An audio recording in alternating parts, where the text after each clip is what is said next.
Okay. Yeah. All right. Can I have a seat, please? Are we going to be in the same one? What do you mean, same one? Same jail? Yeah. Go ahead. Yay! I don't think there's anything that I could do that would keep the community safe. And it's clearly a dangerous crime. All the elements, I think, have been met. Look at this patrol car footage. The timestamp reads January 23rd, 2026. Two girls sit in the back seat of a police cruiser in Altamonte Springs, Florida, handcuffs on. It was so cool. I was like, damn. I forget that there's just like videos. Yeah. Like that. I like the little there, right? And they are laughing. Not the nervous kind, not the kind that breaks down if you wait long enough. Just laughter. One of them is thinking about her mugshot, whether it will look good online. The other is joking about prison, how many years, what it might be like. They sound exactly like what they are, teenagers. But the officers sitting in the front of that car already know something the girls don't seem to remember. They know what was inside the backpack. A knife, 10 to 12 inches long, latex gloves, trash bags, cleaning wipes, and flowers. All of it carried through the front doors of Lake Brantley High School that morning. All of it allegedly brought for one purpose: to end the life of a 15-year-old boy in an upstairs bathroom. This was not a rumor passed between classes, not a threat written in a notebook and never meant. Police say this was a plan, mapped to a location, tied to a weapon, connected to a ritual, a blood bond, built around a mass shooter who had been dead for over a decade. And the boy they allegedly selected, he had no idea. To him, January 23rd was just another school day. The only reason he made it home was a single anonymous report filed before sunrise. When a teen reports hearing voices, for one, that stood out to me, and commanding them to harm others, that's a psychiatric emergency. It's not a phase that teenagers go through. That's something that requires immediate professional evaluation. When what we see, a young person expresses a desire to connect with a mass murder, for example, they're telling us that they see violence as their identity. The allegations of two girls plotting, the allegations of them wanting to hurt and kill your baby, your son. As a mom, I was destroyed. I still am. It's never going to be the same. when you read the report and how planned out. It's very hard. It's very hard. I've broken down a lot. I still break down at work. I still have fear. You know, I haven't been sleeping well. I haven't been eating, and I've been waking up on alert, like high alert 2 to 3 times a night, like when he was an infant. How is your son? He's so brave. He is so brave and smart and talented, and the hero of this story is the tipster. This is the story of the Lake Brantley murder plot, a case where the footage taken after the arrest revealed something investigators said was almost as disturbing as the plan itself, because in that patrol car, the girls never stopped laughing. Some places look exactly like what they are. Lake Brantley High School in Altamonte Springs, Florida, looked like every other large suburban campus north of Orlando. 2,000 students, wide hallways, lockers, a parking lot that filled up the same way every morning. Teachers arrived on January 23, 2026, expecting the same Friday they had every week. Nothing about the morning suggested anything was wrong. But at 5:10 in the morning, before most students had even left their houses, a school resource officer received an alert. It came through Fortify FL Florida's anonymous school safety reporting platform, a tool designed for exactly this kind of moment. The tip was short, specific. A student known by the name Jimmy was planning to harm another student that day. The officer didn't wait. School administrators were contacted. Law enforcement began moving quietly through the building before the first bell. Most of campus never felt the shift. Students walked in, found their seats, opened their phones. They had no idea that somewhere in that same building, investigators were already closing in. That is what makes this case worth understanding. Not just what was planned, but how it was stopped. One person submitted one anonymous report, and because of that, a 15-year-old boy went home that afternoon. Her name was Isabel Aurelia Valdez, 15 years old, a student at Lake Brantley High School, and according to investigators, she was the one who built the plan. Police say this did not begin with anger, not with a fight in the hallway, not with a grudge. It began with an obsession, a fixation so specific, so deeply embedded that investigators would later describe it as the organizing force behind everything that followed. The subject of that obsession was Adam Lanza, the Sandy Hook shooter, dead since December of 2012. According to investigators, Valdez had become consumed by him, his history, his psychology, what she believed he represented. She allegedly told police she used to hear his voice in her head, guiding her. Then at some point, the voice stopped. That absence, investigators say, is part of what drove the plan forward. She believed a ritual, a blood bond, could restore the connection, not to a living person, to a dead one, to someone who had been gone for over a decade. This is what separated the case from other school threats. Most plots investigators see are built on anger, revenge, desperation. This one was built on something colder, meaning.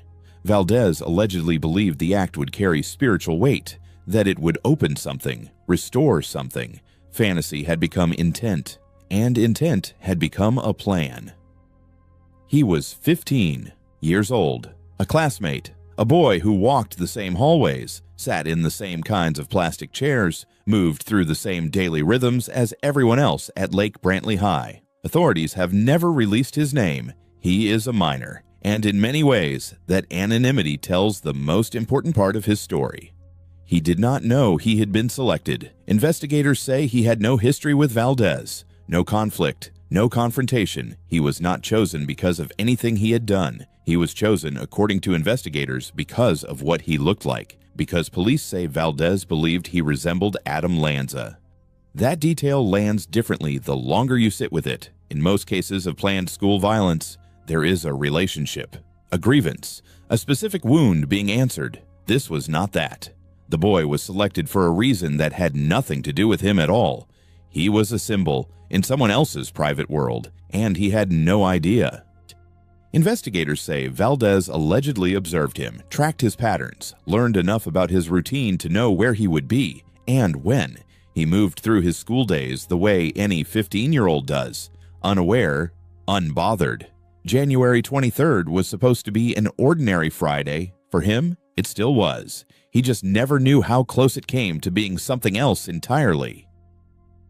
When investigators examined what Valdez had allegedly constructed, what they found was not vague. It was not a fantasy written in a notebook and left there. It was a sequence, step by step, location confirmed, method decided, materials prepared. The location was an upstairs bathroom at Lake Brantley High School, chosen deliberately, away from traffic, away from teachers, a place where, for a few unwitnessed minutes, someone could be cornered. The plan, according to police, was to wait, to let him walk in, then pull him into a stall. What was supposed to happen inside that stall, investigators documented in detail: a knife to the stomach, or his throat, one or the other. The plan accounted for both. The knife itself was 10 to 12 inches long. It did not arrive at school dull. Investigators say Lois Lippert, Valdez's 14-year-old co-conspirator, allegedly helped sharpen it beforehand, tested the edge. This was not a weapon grabbed in a moment of impulse. It had been made ready. Inside the same backpack, officers would later find latex gloves, trash bags, cleaning wipes, a towel, each item with a purpose.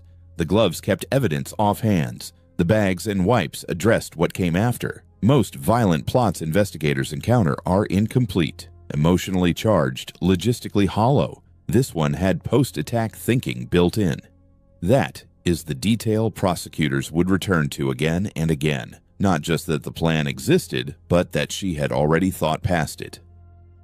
There were other items in the backpack, items that, without context, might seem out of place alongside a knife and latex gloves, flowers, cigarettes, and a lighter, candy. They were not out of place. They were the point. Investigators say the flowers were meant to be left with the victim after the attack, not as remorse, as ritual, part of a sequence that had been scripted in advance. The cigarettes carried their own weight. According to investigators, Valdez allegedly said she wanted them for after, not to calm her nerves, because she knew she would be arrested. She had factored in consequences, built them into the timeline, and kept moving forward anyway. That is the detail that unsettled investigators most. Deterrence assumes a person fears what follows. Here, police say she expected it, accepted it, and still came to school that morning with a sharpened knife and a bag full of items meant for a ritual she believed carried meaning beyond the act itself. The blood bond concept, as investigators understood it, was the center of everything. This was not violence for satisfaction, not rage looking for a release. It was violence as a spiritual transaction, a killing she believed would forge a connection to someone long dead, and that now more than the knife, more than the gloves, more than any single piece of evidence, is what told investigators exactly what kind of case they were dealing with. Before the backpack, before the bathroom, before any of it moved into the physical world, there were messages. Investigators say the planning did not happen in silence. It happened in writing, on Discord, and the chat platform used by millions of teenagers every day for gaming, music, conversation. The platform was not the problem. What was inside it was. According to investigators, Valdez used private messages to build the conspiracy out loud. She discussed the ritual, the blood bond, what she believed the act would accomplish. She allegedly sent a message to Lippert that the following day it would all be over, not a warning, a timeline. And Lippert responded, not by pulling away, not by reporting it, by showing up. Police say she brought gloves, a lighter, cigarettes, and allegedly helped sharpen the knife. Investigators also say Lippert created drawings, disturbing ones, depicting the intended victim. That detail matters, not for shock, but for what it legally established. This was not one person's private obsession that another person stumbled into. It was shared, built together, documented. In criminal cases, digital evidence rarely lies. It captures what people say when they believe no one official is watching. It captures coordination, timing, intent expressed in real time. Here, the messages did not just reveal what Valdez believed. They showed Lippert's role in making it real. Two people, one plan, a paper trail left in plain sight. Somewhere, someone read the messages, or heard something, or saw enough to understand that this was not the kind of thing you dismiss. At 5:10 in the morning on January 23, 2026, a school resource officer at Lake Brantley High received an alert through Fortify FL. The tip was anonymous. It named a student, used the name Jimmy, said that student was planning to harm someone at school that day. 5:10 in the morning. The hallways were still empty. Most students were still asleep. The plan was allegedly set to happen in hours. The officer acted immediately. School administration was contacted. A quiet chain of response began moving through the building before the first bell ever rang. No lockdown, no public announcement, no panic in the hallways, just controlled, deliberate intervention, while the rest of the campus remained completely unaware. That timing is everything. Had the tip arrived later, mid-morning, after students had filled the hallways, the response would have looked different. Had it not arrived at all, investigators say the outcome might have been different too. In many cases that end in tragedy. There were people who saw warning signs and stayed quiet, unsure, afraid of being wrong, afraid of the consequences of being right. This time, someone chose differently. They reported what they knew, before sunrise, before it was too late, and that one decision changed everything that followed. They brought Valdez into the assistant principal's office, quietly, away from the hallway, away from other students. Her backpack came with her. Investigators began questioning her. At some point, according to police, she acknowledged that she had planned to harm another student. Then they opened the bag. The knife was there, 10 to 12 inches, already sharpened. Beside it, latex gloves, trash bags, cleaning wipes, a towel, flowers, a lighter, cigarettes. Every item accounted for, every item with a purpose investigators already understood. There is a particular kind of silence that falls in a room when a theory becomes physical evidence, when what was described in a tip matches exactly what is sitting on a desk in front of you. This was that moment.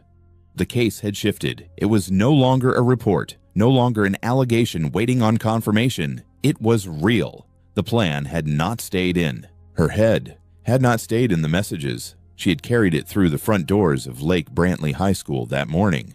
All of it, ready.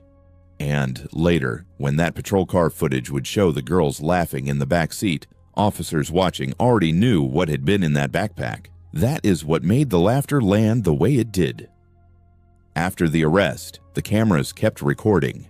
Inside the patrol vehicle, the body cam footage ran for nearly 30 minutes. What investigators expected to capture was fear, shock, quiet, maybe tears. What the footage actually showed was something else. The girls talked, casually, comfortably, as if the ride were unremarkable. One of them wondered how her mugshot would look online, whether it would circulate, whether people would recognize her face. Hey, what are you doing here? What are you... No, he's not. Gonna be arrested too. What? Why? Yes, I told him he knew. He didn't report me. I told him already. He did a tip? There was a tip shown. Did you not see it? No? Someone tipped. He fucking snitched. I don't get why I wouldn't tell the police he put the tip though. Huh? The police, he did a tip though. Cause it was anonymous tip, but I was just assuming it was by the writing. Yeah. Just like It was? Yeah. Oh my fucking god. But I knew I shouldn't have told him. Cause he was like, oh, can you please tell me I can't sleep tonight? Fuck you! God! Yeah, I got shown the tip and it was like, my friend, 15-year-old, named, he goes by Jimmy, is planning to kill some dude. Yeah, and it was like, I don't really remember their real name, but I think it was Isabel. Yeah, it was spelled wrong too, so. God! She's such a fucking snitch. That's immediately who I thought when I saw that fucking tip. So stupid. It's so cold in that room. Which, I know. Dude, they had me sitting there and I was so... Dude, they took away my chocolate. No! I was able to eat, like, a part of it, like a part of the big bar. Oh my god. But then that's it. Damn it. Bro, I wanted to come back to second period so I could have, like, nibbled on some with you. I was like, this was my main goal. Because, like, they spent, like, an hour at the beginning just, like, trying to... And I only realized that, like, then, like, I was like, yeah, this is their preferred name. I don't know their real name, man, like, at all. The other joked about prison, what it would be like, how long they might be there. Then came the detail prosecutors would return to in court. The girls discussed the plan that had just been stopped, and one of them reportedly described what they had intended to do together as a bonding experience. That phrase did something to everyone who heard it. It took a word that belongs to friendship, to closeness, and placed it over something entirely different. It revealed how the plan had been framed, not as violence, as connection. They also talked about the true crime community, about becoming known within it, about what their case might become. There was no indication in that footage, in 30 minutes of recorded conversation, that either of them fully grasped the weight of what they had allegedly carried into school that morning. When that footage was played at the bond hearing, the courtroom went quiet. Prosecutors did not need to argue at length. The video made the argument. It showed the court exactly what it needed to see, not just what had been planned, but who had planned it, and how they sounded when it was over. The judge denied bond. Both girls remained in custody. The courtroom treated this case the way the evidence demanded, not as a juvenile incident, not as a rumor that escalated, as a premeditated attempted murder planned by two minors who had now been charged as adults. Isabel Valdez, 15, Lois Lippert, 14, both facing attempted first-degree premeditated murder, both facing weapons charges, both held without bond. The case had been transferred to adult court, and the judge's decision on bond signaled something the courtroom understood clearly. This was not being treated lightly.